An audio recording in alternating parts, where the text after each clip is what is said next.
বিচক্ষণ এবং শিক্ষার্থীরা তাদের সিদ্ধান্ত গ্রহণের ক্ষেত্রে তারা যৌক্তিক সিদ্ধান্ত এবং যারা স্বচ্ছতা এবং দক্ষতার দিকে এগিয়ে থাকবে তাদেরকেই তারা সিদ্ধান্ত গ্রহণ করবে তাদের ব্যাপারে।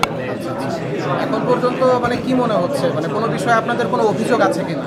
যে গতকাল রাতে নির্বাচনের ঠিক আগের রাতে আমরা যখন দেখতে পাই নির্বাচন কমিশনের ভেতর সাবেক ছাত্রদল নেতা, বর্তমান ঢাকা মহানগর যুবদল নেতা, বর্তমান ছাত্রদল জাহাঙ্গীরনগর বিশ্ববিদ্যালয় ছাত্রদল আহ্বায়ক এবং একই সাথে দুইজন বিএনপিপন্থী শিক্ষক যখন গিয়ে আলোচনা করেন, এটা আমাদের জন্য অনেক বেশি শঙ্কার জায়গা তৈরি করে যে আসলে নির্বাচন কমিশন তার স্বচ্ছতার জায়গায় যথাযথ বজায় রাখতে পারছে কিনা।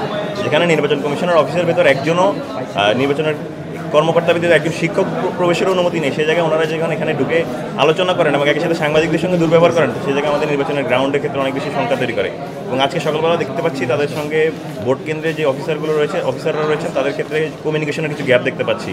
আমরা আশা করছি নির্বাচন কমিশনার তার এই দুর্বলতাগুলো কাটিয়ে উঠবে এবং একই সাথে নির্বাচনের শিক্ষার্থীদের জন্য একটি হয়রানি মুক্ত সুন্দর একটি পরিবেশ, তারা নির্বাচনী পরিবেশ বাস্তবায়নে তারা কাজ করবে। আমরা যেমনটি দেখতে পেয়েছি ঢাকা বিশ্ববিদ্যালয়ে 78% রাখতে পারি, যেহেতু বিশ্ববিদ্যালয়টি আবাসিক বিশ্ববিদ্যালয়, শিক্ষার্থীরা সবাই আবাসিক হলে অবস্থান করেন, তবুও কিছু বাস্তবতা ফাইনাল পরীক্ষা এবং একটা বড় গ্যাপের কারণে অনেকে চলে যেতে পারেন।